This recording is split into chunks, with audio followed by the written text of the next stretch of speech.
حضرت سیدنا بشر حافی رحمۃ اللہ تعالی علیہ اللہ تبارک و تعالیٰ کے بڑے ہی پیارے اور بڑے ہی مقبول ولی گزرے ہیں، لیکن توبہ سے قبل آپ رحمۃ اللہ تعالی علیہ شراب خانے میں رہا کرتے، شراب پیا کرتے اور شراب کے نشے میں مست رہا کرتے تھے۔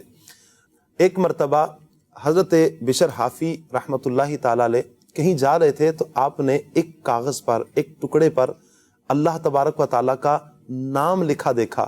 آپ نے فوراً تعظیم سے اٹھا لیا، محبت میں آ کر اسے چوم لیا، اسے دھو لیا، دھو کر عطر لگایا، خوشبو لگا کر اسے پاک جگہ پر رکھا، کیونکہ یہ میرے مالک کا نام ہے، میرے رب کا نام ہے، اس کی یہ جگہ نہیں ہے بلکہ اس کا مقام بلند ہے۔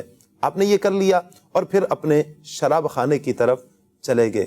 اس وقت کے ایک ولی کو الہام ہوتا ہے کہ آپ جائیں اور جا کر بشر سے کہیں کہ اللہ تبارک و تعالیٰ آپ کو سلام ارشاد فرماتا ہے۔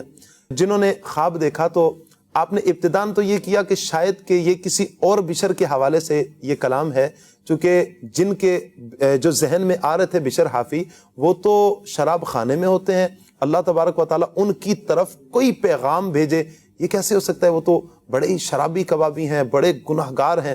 آپ نے ایک رات تو آپ نے اسے ٹال دیا، اس خواب کو خواب سمجھا اور ٹال دیا کہ شاید کسی اور کے بارے میں ہے، نہ جانے کس کے بارے میں۔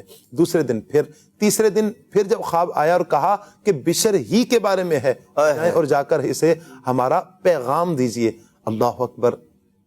اللہ کے ولی جاتے ہیں اور جا کر میں خانے کے سامنے کھڑے ہوئے، دروازے پر دستک دی، پتہ چلا کہ اندر بشر حافی جو ہیں وہ شراب خانے میں ہیں اور شراب پی رہے ہیں۔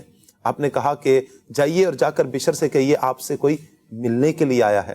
بشر حافی رحمۃ اللہ علیہ کہتے ہیں کہ جائیں پوچھئے کہ کون آئے ہیں، کس کا پیغام لائے ہیں۔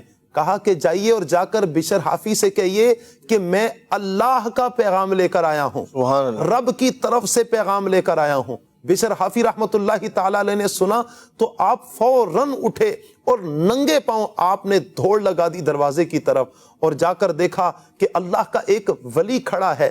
آپ نے انہیں سلام کیا اور اللہ کے اس مبارک ولی نے آپ کو پیغام دیا کہ اللہ تبارک و تعالیٰ نے آپ کو سلام بھی فرمایا اور فرمایا کہ آپ نے اللہ کے نام کی تعظیم کی ہے، اللہ تبارک و تعالیٰ آپ کو بلند مقام اور مرتبہ عطا فرماتا ہے۔ آپ نے یہی آپ کا سبب بنا توبہ کا، آپ پلٹے اور شراب خانے کو بھی، جو شراب تھی اس کو بھی گرا دیا اور توبہ کی۔ پھر ساری زندگی آپ رحمۃ اللہ تعالی علیہ کا ایک معمول رہا کہ آپ ننگے پاؤں رہتے تھے۔ حافی کہتے ہیں ننگے پاؤں رہنے والے کو، تو آپ ننگے پاؤں رہا کرتے تھے، اللہ تبارک و تعالیٰ کے نام کی تعظیم کی، اللہ تبارک و تعالیٰ کے نام کا ادب کیا۔